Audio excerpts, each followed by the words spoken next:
হুজুর হুজুর আমি রিজেকের জন্য এত পেরেশানি হয়ে থাকি, দারিদ্রতার জন্য আমি বাংলাদেশ ছাড়লাম, কিন্তু দারিদ্রতা আমাকে ছাড়ে না, আসে না।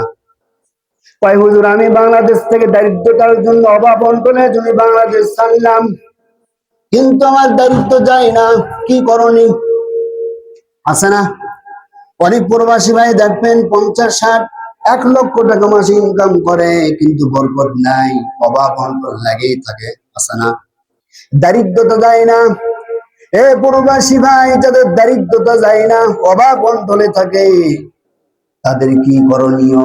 আল্লাহ পাক বলে, কোন বান্দা যদি সূরা ওয়াকিয়া তেলাওয়াত করে মাগরিবের নামাজের পর, গভীর মনোযোগ দিয়ে শুনেন, কোন বান্দা যদি মাগরিবের নামাজের পর সূরা ওয়াকিয়া তেলাওয়াত করে, আল্লাহ রাব্বুল আলামিন তাকে কখনো কি দেবে না? দারিদ্রতা দিবে না, অভাব অনটন দিবে না। জোরে জোরে বলে সুবহানাল্লাহ। কোন বান্দা যদি কি সূরা ওয়াকিয়া তেলাওয়াত করে কখন? মাগরিবের নামাজের পর। দৈনিক যারা মাগরিবের নামাজের পর ওয়াকিয়া তেলাওয়াত করবে, আল্লাহ তাআলা তাদের কি দারিদ্রতা, অভাব অনটন দিবে না।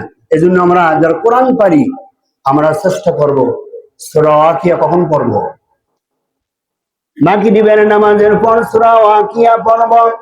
ইযা ওয়াকাতিল ওয়াকিয়া লাইসা লিওয়াকাতিহা কাযিবা খাফিদাতুর রাফিয়া ইযা রুজ্জাতিল আরদু রাজ্জা ওয়া বুসাতিল জিবালু বাসসা।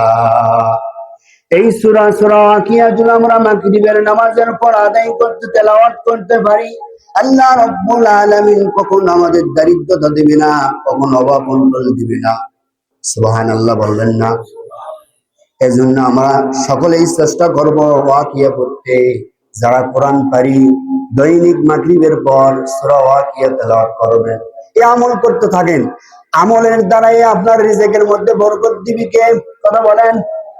এই তেলাওয়াতের দ্বারা, এই কোরআনের আয়াত, এই সূরা পড়ার কারণে আপনার রিজিকের মধ্যে বরকত কে দিবে? কখনো কল্পনাই করতে পারবেন না আপনার রিজিক কোথায় থেকে আসবে।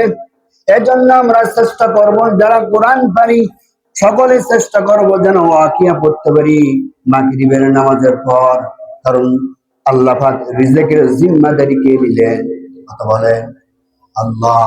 এজন্য আল্লাহ পাক আমাদেরকে সূরা ওয়াকিয়া মাগরিবের নামাজের পর সকলকে তেলাওয়াত করার তৌফিক দিন, আমিন। আল্লাহ পাক সকলকে, সকল প্রবাসী ভাইদেরকে সূরা ওয়াকিয়া বেশি বেশি করে পড়ার কি তৌফিক দান করুন।